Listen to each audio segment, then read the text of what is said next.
Hi guys, সবাইকে welcome জানিয়ে শুরু করছি কুক উইথ প্লাবনীর নিউ এপিসোড। আজকের এপিসোডে থাকছে খাসির মাথা দিয়ে বুটের ডাল বা ছোলার ডাল রান্নার রেসিপি।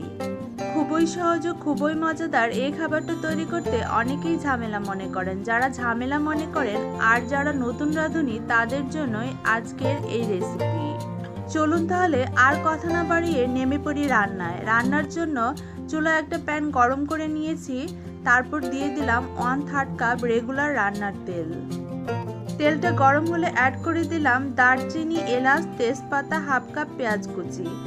পেঁয়াজটা ভাজা হয়ে গিয়েছে, দিয়ে দিলাম 1/3 কাপ আদা রসুনের পেস্ট, 1 চা চামচ হলুদ গুঁড়া, 1 চা চামচ মরিচ গুঁড়া, 1 চা চামচ ধনিয়া গুঁড়া, হাফ চামচ জিরা গুঁড়া। সামান্য একটু পানি দিয়ে মশলাটাকে ভালো করে কষিয়ে নেব। মশলাটা মোটামুটি কষানো হয়ে গিয়েছে, পরিমাণ মতো লবণ অ্যাড করে দিচ্ছি। আমি এখানে দিলাম 1.5 চা চামচ পরিমাণ লবণ, আর লবণের পরিমাণটা আপনারা আন্দাজ মতো দিবেন। মশলাটাকে আরও কিছুক্ষণ কষিয়ে তারপরে এর মধ্যে অ্যাড করে দিচ্ছি খাসির মাথা। আমি এখানে একটা খাসির মাথা টুকরো টুকরো করে কেটে পরিষ্কার করে ধুয়ে নিয়েছি।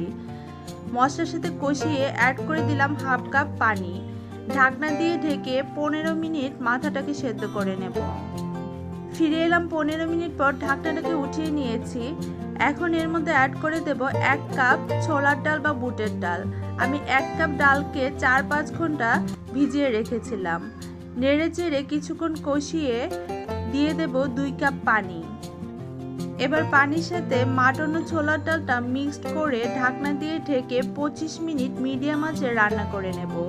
ফিরে এলাম 25 মিনিট পর, ঢাকনাটাকে উঠিয়ে নিয়েছি। মাটন ও ডালটা একদম পারফেক্টভাবে সেদ্ধ হয়েছে। এখন অ্যাড করে দেব 4-5টি চেরা কাঁচামরিচ ও হাফ চা চামচ গরম মশলা গুঁড়া। মিক্সড করে আবারও ঢাকনা দিয়ে ঢেকে চুলায় 2-3 মিনিট বসিয়ে রাখবো। 2-3 মিনিট পর ঢাকনাটাকে উঠিয়ে নিয়েছি, সেই সাথে আমার রান্না একদমই কমপ্লিট। আমি এটাকে একটা সার্ভিং ডিশে সার্ভ করে নিচ্ছি। তো গাইস, তৈরি হয়ে গেল খুবই সহজ ও মজাদার রেসিপি খাসির মাথা দিয়ে বুটের ডাল। ভাত, রুটি, পরোটা কিংবা পোলাও যে কোনোটার সাথেই কিন্তু এটা একদম জমে যাবে। তবে খাসির মাথা রান্না করার সময় মাথাটাকে প্রথমে কিছুক্ষণ সেদ্ধ করে নেবেন, তারপর ডালটা দিয়ে কষিয়ে আবার সেদ্ধ করবেন। না হলে খাসির মাথাটা সেদ্ধ হবে না, ডালগুলি সেদ্ধ হয়ে গলে যাবে। সবাই বরাবরের মতো সুস্থ থাকবেন, সুন্দর থাকবেন। পরবর্তী রেসিপি দেখার আমন্ত্রণ জানিয়ে বিদায় নিচ্ছি।